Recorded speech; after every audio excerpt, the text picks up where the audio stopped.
اهلا بكم متابعيني الكرام، معكم ابو العريس.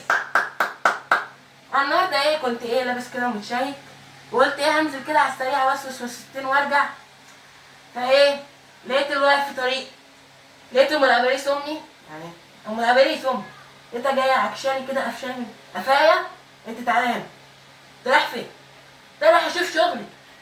قالت لي شغلي؟ انت بتعرف توسوس اصلا؟ هم عمالين يوسوسوا لك. قلت لها انا عايزه اوسوس للبني ادمين. قالت لي البني ادمين بيوسوسوا لك وانت ما بتعرفش توسوس لهم. انت عبيط اصلا، انت ابليس اصلا، هنرفدك اصلا. انا اصلا مش عايزاك تشتغل معانا الشغله دي. انت اخرك المطبخ، خش اعمل لي يلا الفرخوخ بتاعك. قلت لها ماشي. رحت داخل بقى، بس انا طبعا يعني بعرف اطبخ بس ما بحبش الطبخ. انا اصلا فكرتي الاساسيه ان انا ابليس بوسوس ليكم. انتوا بتوسوسوا لي بس انا بعرف اوسوس ليكم يعني شويه.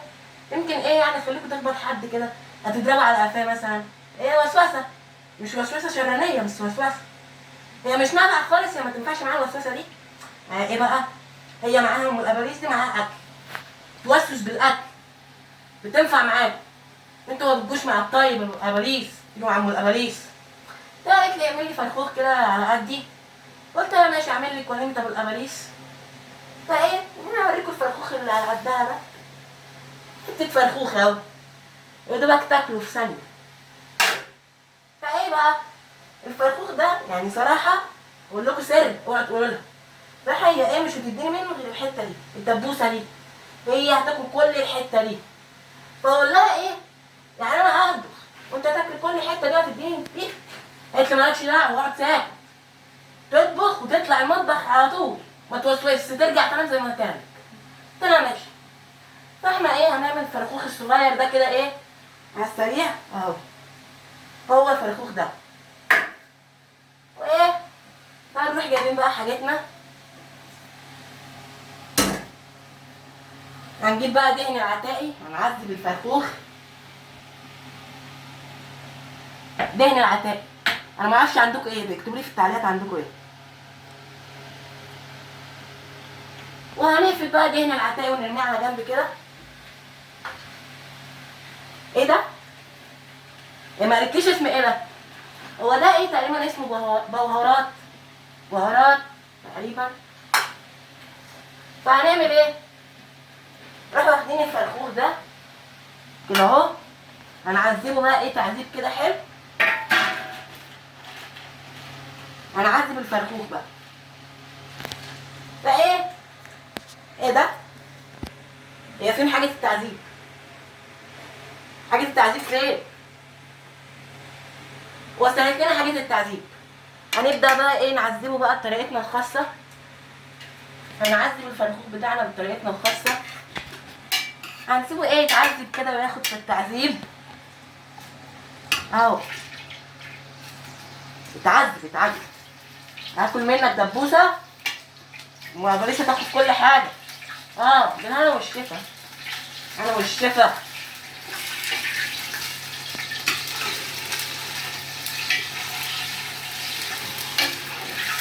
وهنقعد بقى نعذبه كده بطريقة. كل الطريقة دي عشان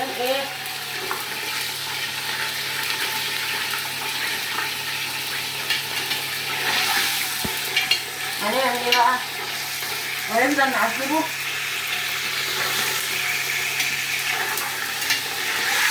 هنعذبه كويس جدا.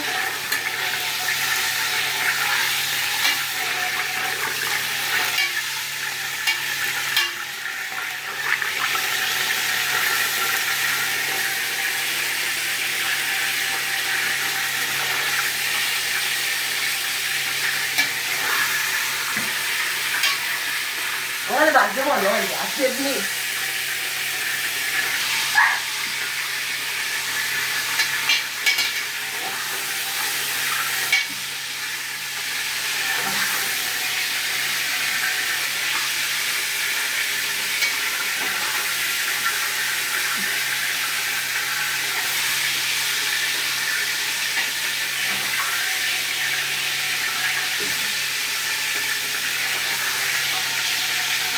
هطبخ ماهي.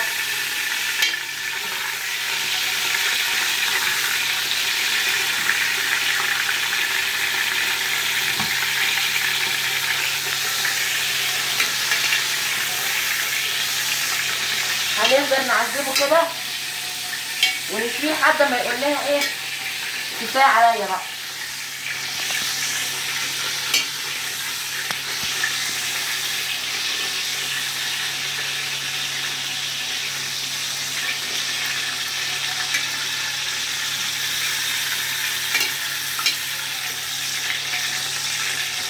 ده بقى ايه بالنسبه لها اصغر ترتيب بالنسبه لها يعني.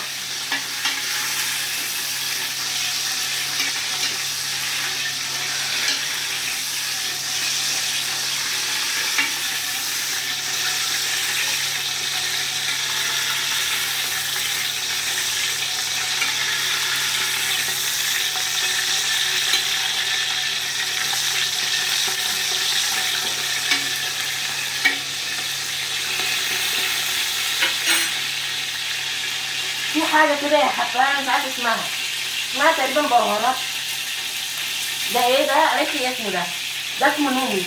لا اسمه ايه يا جماعه؟ ايوه نومي. ده عاوز قرف انا عارفه.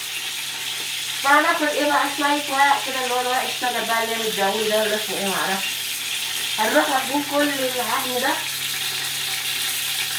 هنروح قلبينه عليها وهي بتتعذب كده. وهنبدأ ايه بقى نكمل تعذيب فيها.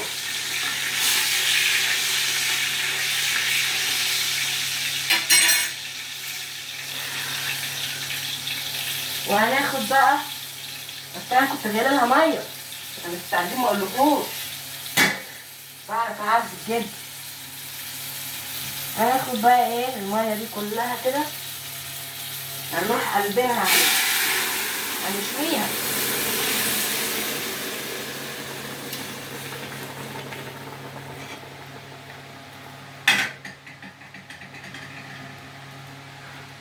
وهناخد ايه في كورتين كده معرفهمش كورتين حمر كده بيقولوا لي اسمهم كده لان انا مش عارف. هما كورتين حمر كده ما قالتليش اسمهم. شفتوا بقى جايبها على الفاضي. هننزلهم معاها تتعذب. الكور دي بتتعذب مع الفراخ. انا تقريبا انتوا كمان بتعذبوها مع الفراخ. لو انتوا بتعذبوها مع الفراخ اكتبوا في التعليقات بقى. يلا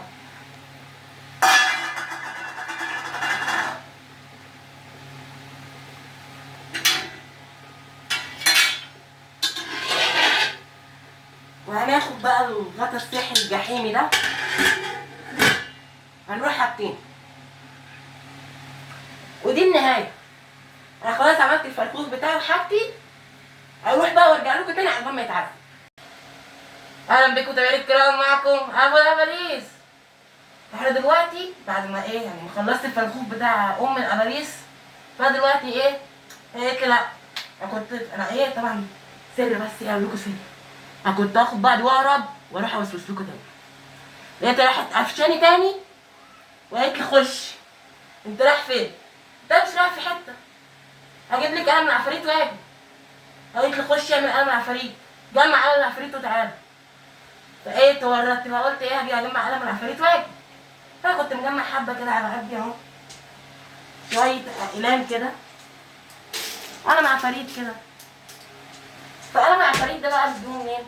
اللي هو القلم ده بقى انا اوريك بس اقول لكم تجيبوه منين عشان لو انتوا عايزين تجيبوا قلم عفاريت يعني. انتوا ايه بقى؟ احنا اول ايه؟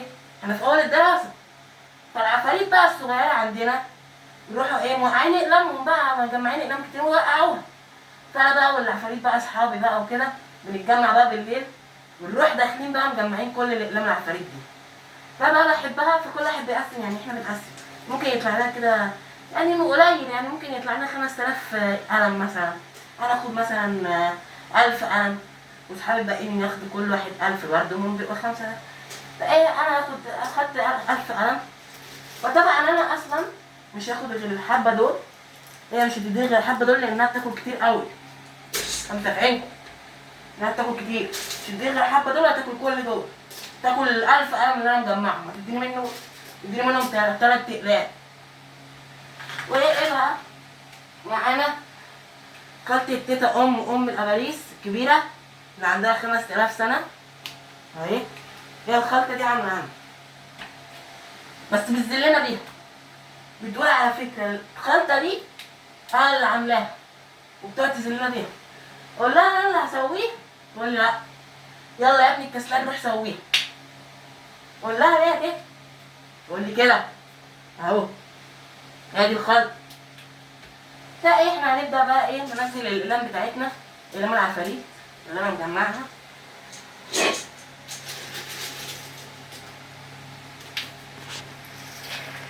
هننزل الاقلام بقى، نزلوها كويس.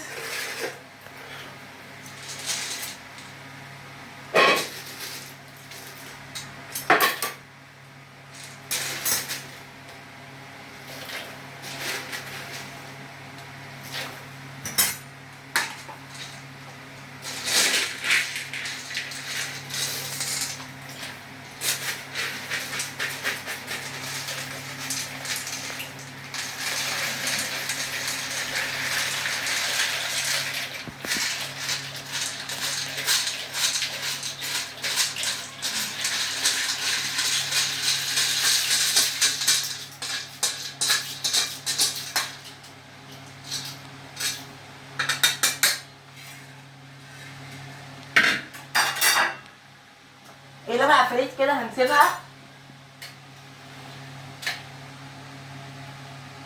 تتعذب زي الفرخوخ اللي عملته وما خدتش منه حاجه اهو. هنسيبها بقى تتعذب كده في الميه دي، ونخليها تتفرتك في الميه لحد ما تطلع روحها.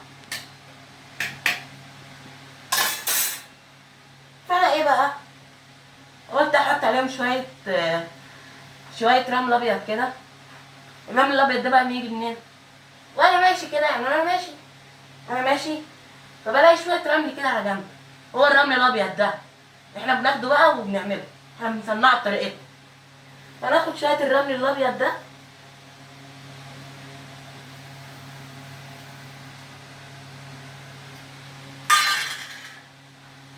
كده حطينا الرمل الابيض وحطينا ايه، اقلام العفاريت. ونقعد بقى نقلب فيهم كده ونعذب فيهم.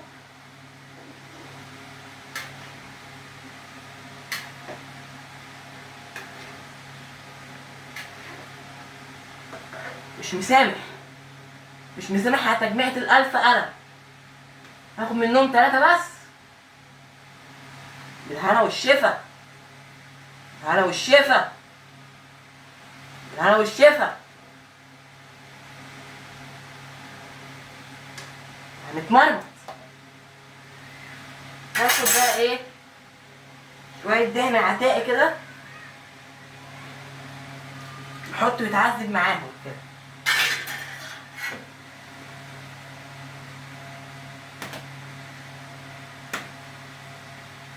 هنقلب بقى ايه، الرمل الابيض مع دهن عتاقي مع الاقلام العفاريت كده، وبالراحه عشان الاقلام العفاريت بتسيح، بتبوظ كمان.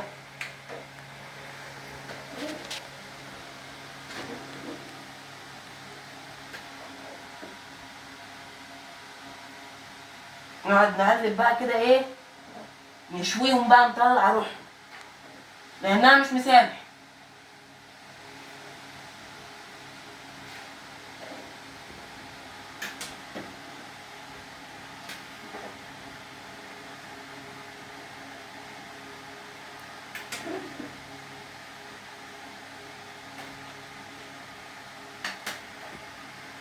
نفضل نقلب بقى لحد ما الاقلام يطلع روحها كده في الميه بتاعتها.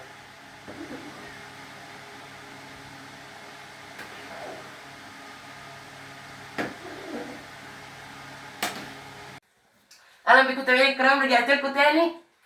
بس ايه بقى، عشان اعرفكم وصفه تيتم والاغاريس دي بقى ايه عباره عن ايه.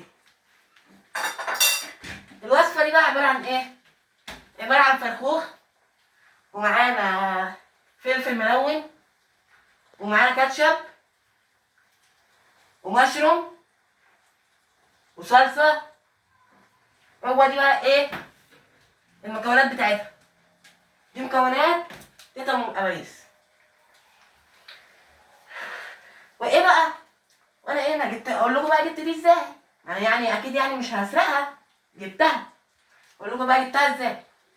انا ماشي كده، يعني انا كنت ماشي، فعديت قدام تيتا ام القواريس كده، راحت قالت لي تعالى، راحت قالت لي تعالى خد الخلطه دي ما تديش منها حد، ولا ولاد خالتك ولا امك ام القواريس. قلت لها ليه؟ قالت لي عشان مزعلاني غضبان عليها. فانا قلت ماشي حلو طبعا، انا طبعا مش هديها حاجه، كفايه انها تلغي دي. هتاكل اقلام العفاريت وهتاخد مني كمان الخلطه بتاعتي؟ لا طبعا مش تاخد الخلطه بتاعتي، مش كفايه ان هي اصلا واكله الفرخوخ الاولاني وهتاكل الاقلام العفاريت اللي انا مجمعها؟ كفايه. فايه بقى، انا قلت ايه، اخد الخلطه دي على جنب كده واخبيها ومحدش هيشوفها. فايه بقى، انا قلت اعمل ايه بقى، حركه ذكيه، انا هاخد 20 قلم من الاقلام العفاريت دلوقتي. قلت هي كده مش شايفاني اصلا، قالت لي خش خلص طبيخك واطلع امام. انا ايه، هسرق السريع كده استكاتة كده، محدش يقول لها، محدش يقول لها، يعني هتاكل كل الاقلام بتاعتي. كفايه عليها ال 800 قلم اللي هسيبهولها. انا اعبي بقى الاقلام دي، انا هحاول اعبي طبعا اكتر من 20 قلم، انا مجمع 1000 واخد 20.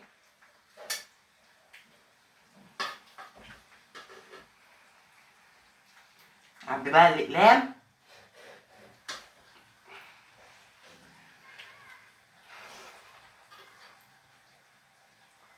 عدوا معايا كده، وصلت ل 20.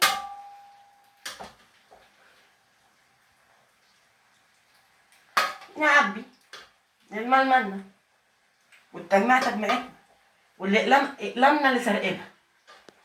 بس بقى نقول كده حلو، هي تلغي بقى الحبه دول، سبت لها الحبه دول تلغوهم، تيجي تتكلم معايا بقى.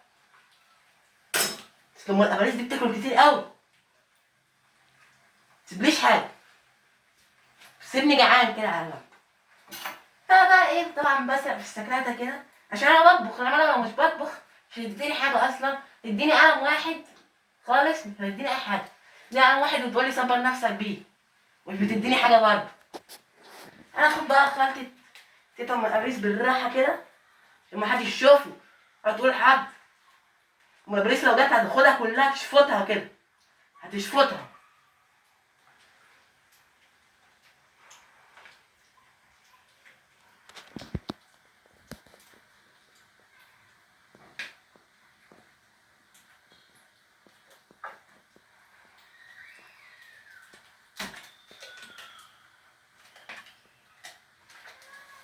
وايه بقى، احنا خدنا حبه، هنحط الخلطه كده على جنب عشان محدش يشوفها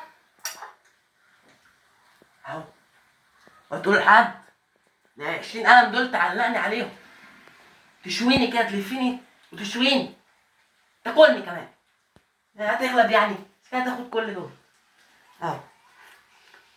وهي دي الوصفه بتاعتي. بس كده كان معاكم ابو لبليس.